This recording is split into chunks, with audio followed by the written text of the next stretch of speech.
kembali lagi di channel GRW bersama saya Maura. Dan hari ini kita akan kembali ngobrol nih dengan Ko Vincent. Boleh dong Ko, sapa dulu teman-teman yang lagi menonton di rumah. Halo, selamat siang. Gimana nih Ko Vincent kabarnya hari ini? Baik. Oke, nah Ko, hari ini kita mau ngobrol sedikit soal kondisi yang mungkin banyak nih teman-teman yang lagi mengalami kondisi seperti ini atau mungkin pernah mengalami situasi ini. Sebagai warga ibu kota nih Ko, menurut Ko Vincent, seberapa kerasa sih kenaikan biaya hidup dalam 1 atau 2 tahun terakhir mungkin? Kalau secara kenaikan hampir di beberapa sektor lumayan mengalami kenaikan ya, tapi untuk 1-2 tahun belakangan ini belum terlalu signifikan sebenarnya. Belum terlalu signifikan gimana tuh maksud aku? Dari kita lihat kenaikan beberapa bahan pokok, memang ada beberapa yang harganya naik lumayan tinggi ya. Cuma mostly masih dalam range yang terkontrol dari pemerintah juga sih. Oke, berarti sebenarnya kenaikan ini memang ada, tapi mungkin bukan yang terlalu signifikan lah ya untuk 1 atau 2 tahun terakhir. Karena pemerintah kan juga ada subsidi kan, Betul. subsidi dari pemerintah. Nah, kalau dari Ko Vincent sendiri nih, sebagai warga ibu kota juga nih ya Ko, kira-kira dari Ko Vincent pengeluaran apa sih yang paling bikin kaget atau mungkin paling banyak nih dialokasikan? Misalkan kayak kebutuhan rumah kah? Atau makan mungkin? Atau transportasi? Hampir equal ya semuanya ya, hampir secara menyeluruh. Hanya saja mungkin dari segi ini ya, makanan kali ya, kuliner ya. Oke, karena setiap hari butuh makan juga sih memang. Iya, setiap hari kita masih perlu makan. Dan ya pasti kan makan itu mulai dari range yang murah sampai yang mahal pun ada kan gitu kan. Betul. Jadi untuk kebutuhan sehari-harinya memang pengeluarannya mungkin untuk kebutuhan pokok ya, salah satunya tadi makan itu. Betul. Ya, Ko. Nah, tapi Ko Vincent pernah gak sih ngerasa kayak dapat gaji nih, terus gajinya cuma numpang lewat gitu, permisi doang gajinya? Pernah gak sih Ko ngalamin situasi-situasi kayak gitu? Pernah, pastinya pernah. Bahkan di saat gajinya masuk pun dan ternyata bukan cuma numpang lewat, malah masih minus untuk keperluan itu masih minus sebenarnya. Oke. Nah, Pernah. itu biasanya kenapa Ko? Bocor alusnya nih, karena gimana tuh bedanya? Pertama ya, ada beberapa pengeluaran yang tidak terduga. Oke. Ya kayak kita mungkin sehari-hari berkendara menggunakan kendaraan bermotor dan ternyata tiba-tiba yang paling simpelnya bocor ban, kita harus ganti ban dan servis dan lain-lain segala macam. Ya mungkin di saat itu saya nggak punya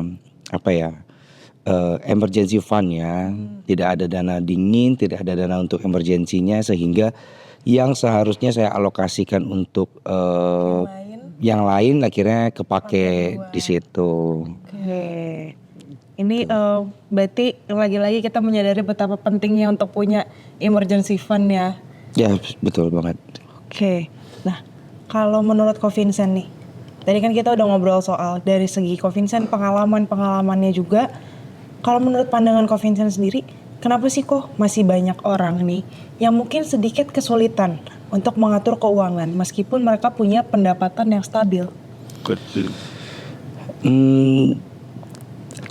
Memang ya kita untuk mengatur pola keuangan ini memang sesuatu hal yang kelihatannya mudah, tapi susah. Mudah tapi susah. Ya, Gimana tuh maksudnya? karena di dalam kita mengatur pola keuangan ini yang diperlukan adalah konsistensi. Konsistensi, oke. Oke, contohnya di saat gaji saya 5 juta, Oke. pengeluaran bulanan ya mungkin kita estimasikan 3 juta, terus dan lain-lain. Mungkin ada transportasi, entah itu mungkin ada untuk emergency fundnya.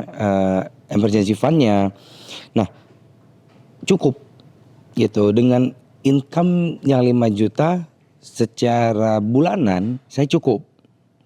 Oke, one day saya promosi jabatan. Oke. mendapatkan gaji yang lebih besar. Pendapatannya berarti naik tuh. Pendapatannya naik. Oke. Nah, yang menjadi pertanyaan adalah apakah biaya pengeluaran kita di saat kita income-nya 5 juta dan income-nya di atas dari itu sama? Expense-nya sama enggak? Nah, kebanyakan dari saya ataupun rekan-rekan di saat di fase kenaikan income, expense-nya juga naik. Oke, jadi pendapatannya naik tapi pengeluarannya ikut naik juga Yes. gitu ya. Nah, itulah yang sebenarnya dari pengalaman saya belajar bahwa dengan income sekian sebelumnya cukup gitu, tetapi dengan income-nya sekarang udah jauh lebih besar, kok nggak cukup juga gitu loh. Kok masih kurang terus nih? Iya, sekarang kan ya memang betul ya, manusia itu selalu kekurangan kan gitu. Cuma yang kita harus garis bawahi adalah di saat kita income 5 juta kita bisa kok survive gitu.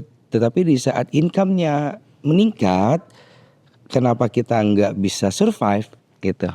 Karena mungkin itu tadi ya, jadi lifestyle-nya mungkin ikut Yes, betul. meningkat juga Pasti. seiring dengan peningkatan dari income-nya itu sendiri. Iya, benar. Oh. Berarti kesulitannya itu ya mungkin menyesuaikan atau money manajemennya Iya, mungkin ya kita benar. bisa bilang. Oke, I see kok. Nah, kalau gitu gimana sih pentingnya kok untuk kita punya strategi keuangan di tengah tadi biaya hidup di ibu kota yang semakin mahal atau mungkin adanya tadi lifestyle itu seiring dengan peningkatan pendapatan. Menurut Ko Vincent gimana kok? Oke, di video sebelumnya saya bilang kita kan harus menggunakan kacamata kuda ya. Tuh, harus gini nih. Kita harus benar menargetkan apa yang menjadi tujuan kita.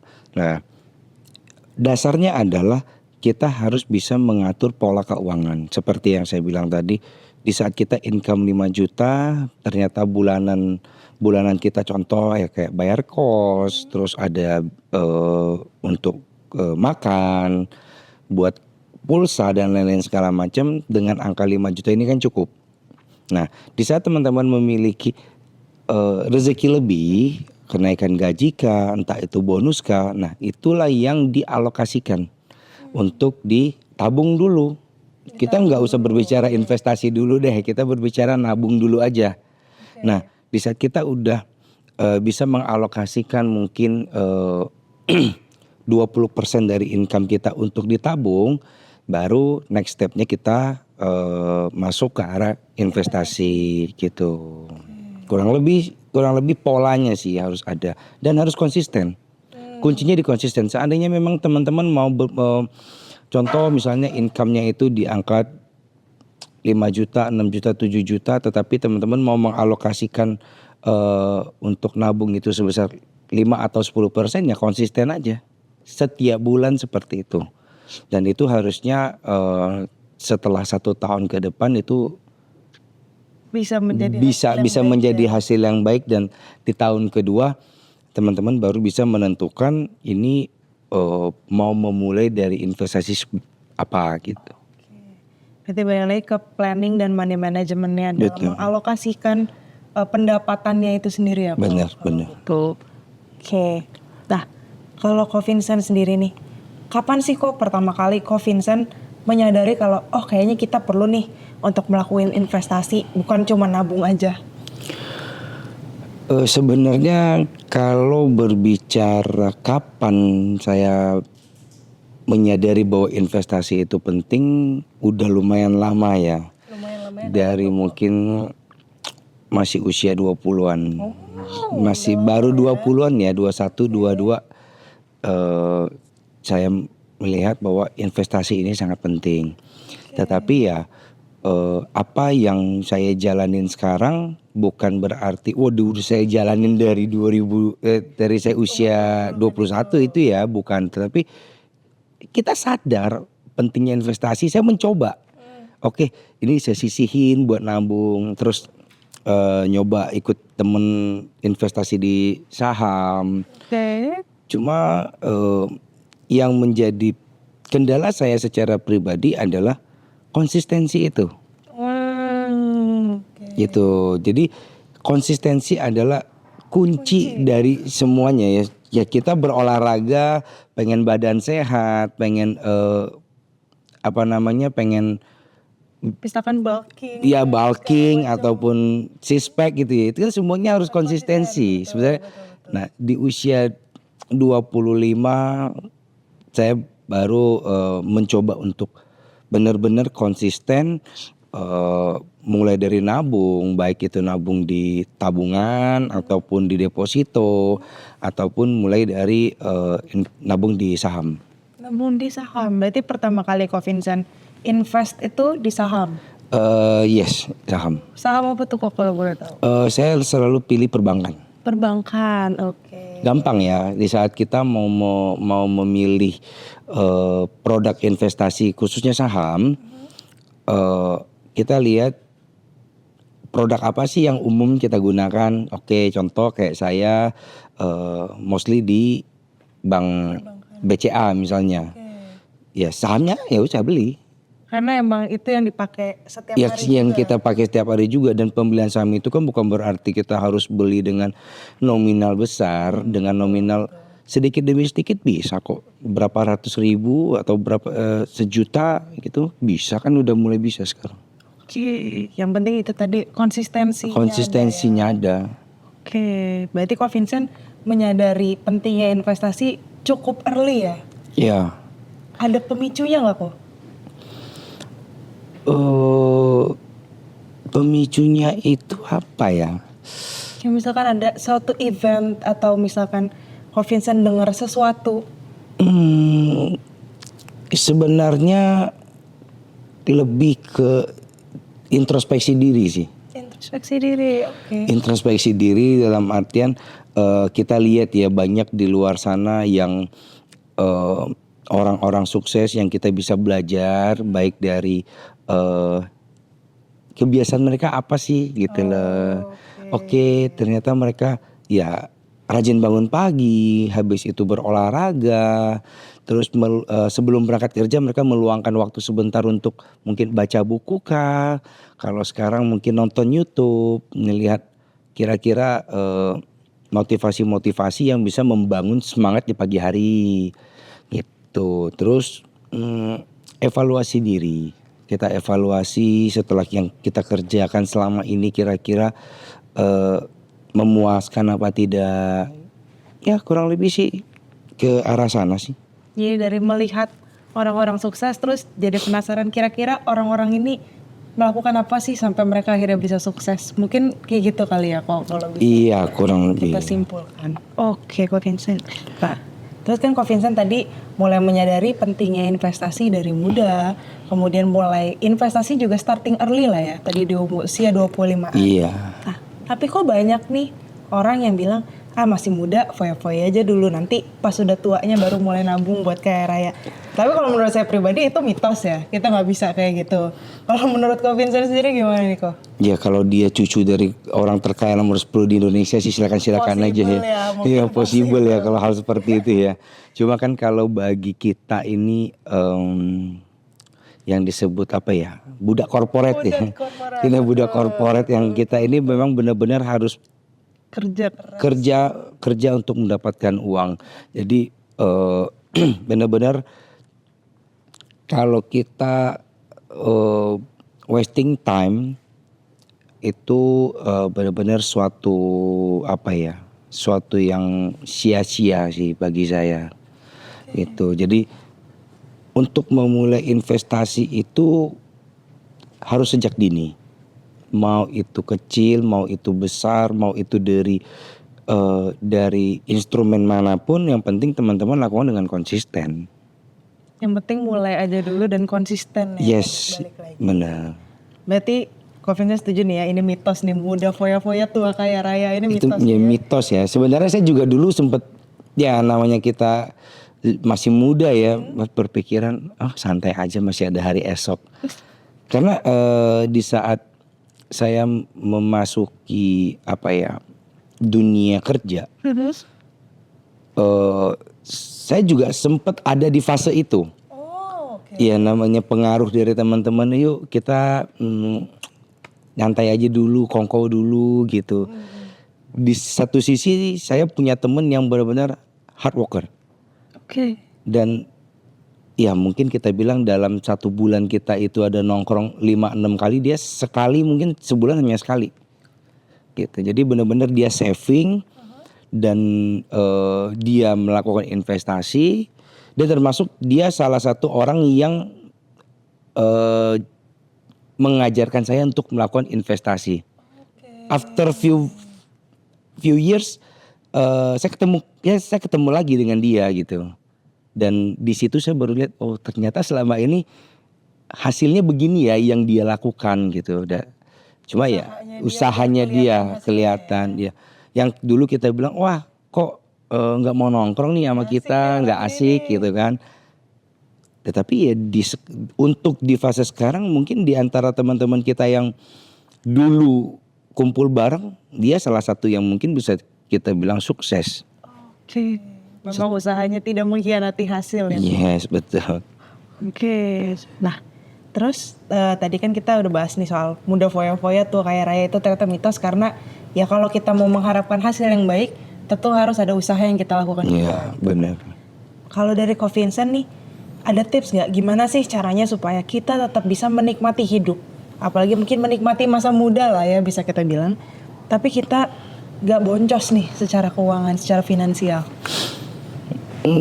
Menikmatinya konteksnya apa nih? Kalau kita bekerja,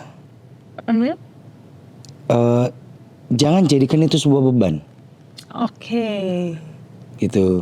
Di saat kita menjadikan pekerjaan itu adalah beban, kita tidak akan bisa menikmati hidup kita. Tapi di saat kita kerja sesuai dengan passionnya, terus di tempat kerja itu kita nyaman, yang pastinya kita bekerja itu ya menikmati aja, enjoy aja gitu.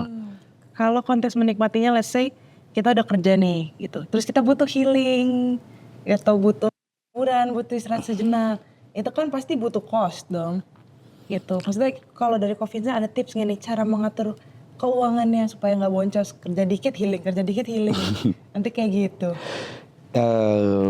Kalau bagi saya pribadi, healing itu saya bahkan healing setengah tahun sekali apa 2 kali kok. Oke. Berarti dalam kurun 6 bulan ya? Iya, karena memang pertama saya orangnya yang nggak terlalu healing, pengen oriented healing ya. Ya nggak tahu ya, mungkin di era sekarang ini nih baru ada healing, terus khawatir apa mental health lah apa gitu ya. Ya sebenarnya di beberapa tahun belakang hal-hal seperti itu nggak ada gitu. Ya kita lagi jenuh ya kita sekedar liburan, short escape aja, ngobrol dengan temen, sharing, ya itu sih udah lebih dari cukup sebenarnya. Karena kan yang kita pengen itu adalah insight positif dari orang sekitar kita. Itu yang akan membangun kita itu orang di sekitar kita gitu. Kalau orang yang di sekitar kita membawa pengaruh negatif buat kita, ya kita mau healing tapi dengan circle-nya itu aja ya, pulang healing pun juga tetap negatif gitu. Pulang healing makin pusing. Iya, pulang healing makin pusing, udah duit habis, masalah nggak kelar. Gitu. Oke, berarti intinya adalah kita harus tetap bisa memilah dan memilih lah ya. Memilah, memilih, healing boleh, ya sesuai dengan porsinya aja sih. Sesuaikan dengan kapasitas Sesuai dengan- masing-masing berarti. Ya, kalau kita ngikutin orang healingnya ke Amerika ya kan nggak mungkin bro. Yang ada makin boncos, Iya, yang ada bukan healing, makin pusing. makin bener itu pusing tadi. gitu. Oke kok. Nah, terus dari pengalamannya Ko Vincent sendiri nih soal memulai investasi early gitu. Seberapa penting sih kok untuk kita mulai melek soal sekarang kan yang lagi kita lihat berita banyak mengabarkan soal inflasi juga ya kok salah satunya. Kalau menurut Ko Vincent seberapa penting sih kita mulai melek nih soal si inflasi ini, dan gimana sih cara kita bisa melawan inflasi ini dengan investasi misalkan? Oke, untuk Inflasi ya, sebenarnya inflasi kita di Indonesia ini bisa tergolong cukup rendah. Untuk wilayah Asia Tenggara, kita ini nomor 2 terendah kalau saya nggak salah. Nomor 2 terendah itu mungkin di angka 1,5% sampai 2 maksimum ya, maksimum tuh 2-an kok. Jarang sih kita, inflasinya itu menyentuh di angka 3% tuh jarang. Nah, kalau kita lihat sekarang, eee, deposito bank aja itu udah 5% lebih, deposito bank ya Di sebenarnya Indonesia ya? ya di Indonesia. Nah, sebenarnya dengan kita melakukan nabung di deposito secara, meng-cover biaya inflasi sih harusnya udah aman ya, udah aman. Hanya saja ya memang after 1 years duit yang kita tabung itu ya sama aja nilainya gitu.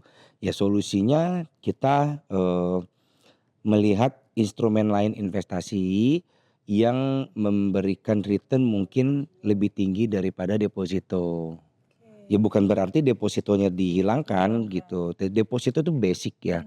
Mungkin, ada program bank yang bisa kita ikuti nabung setiap bulannya ya itu tetap kita, Jalanin. jalanin.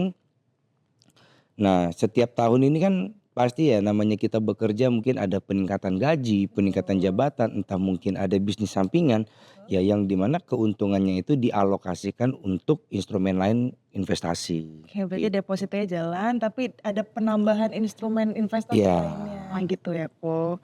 Nah, terus sekarang ini kan teknologi ini sudah semakin canggih, kemudian sosial media juga makin banyak dimanfaatkan. Dan semakin banyak juga nih kalau yang saya lihat komunitas-komunitas yang mungkin mereka sharing edukasi soal misalkan investasi atau let's say trading dan sebagainya. Kalau menurut Ko Vincent sendiri gimana nih soal komunitas-komunitas ini? Benar ya, komunitas ini di luaran sana cukup banyak, eee, nggak ada yang jelek selama apa yang di-sharing di dalam komunitas tersebut, eee, hal-hal positif ya. Terus melakukan investasi pasti harus pahami adanya resiko, baik itu investasi di properti kah, entah itu di saham kah, banyak macam ya, bahkan deposito pun pasti ada resiko gitu loh.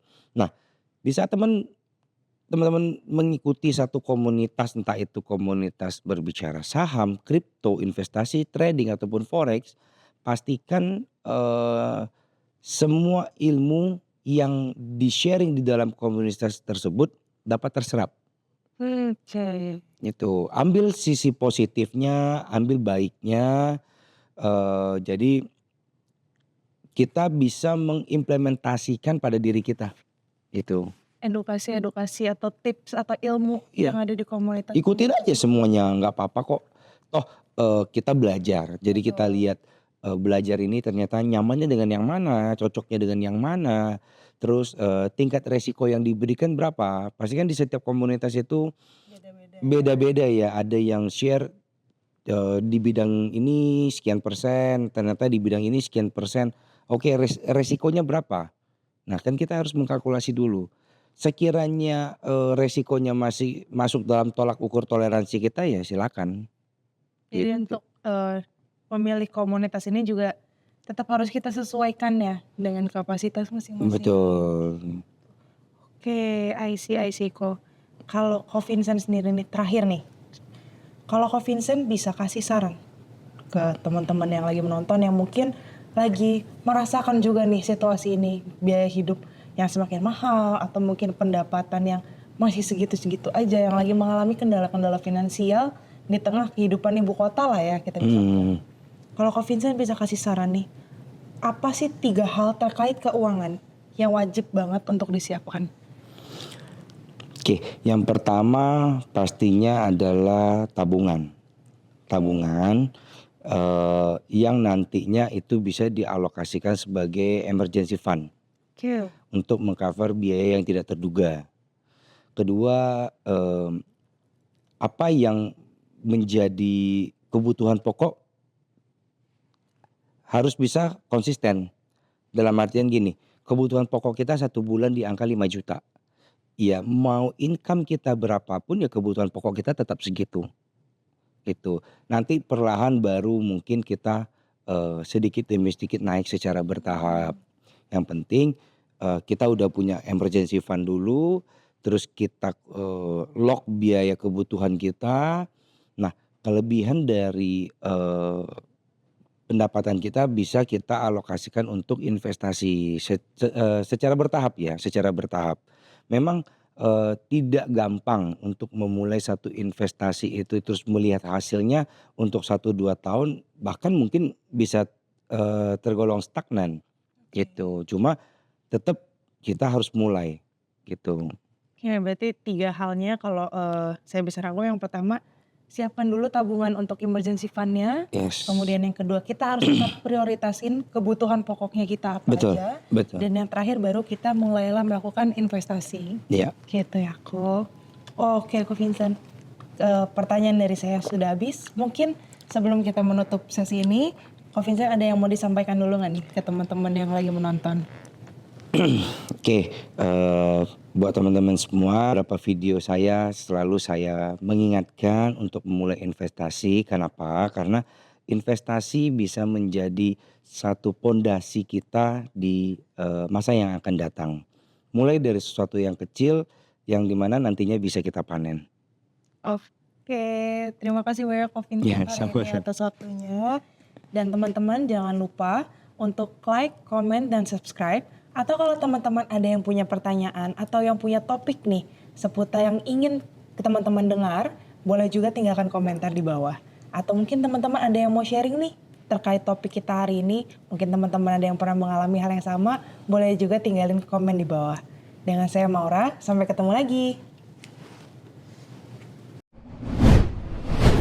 Ya buat teman-teman yang mau memulai investasi nggak perlu bingung, termasuk di channel ini nanti akan ada banyak narasumber-narasumber yang memberikan insight terhadap investasi. Ada beberapa yang kita hadirkan dari komunitas. Nah, bagi teman-teman nanti yang ingin bergabung ke komunitasnya bisa langsung kontak admin kita dan akan dipandu untuk bergabung ke komunitas-komunitas agar dapat belajar investasi.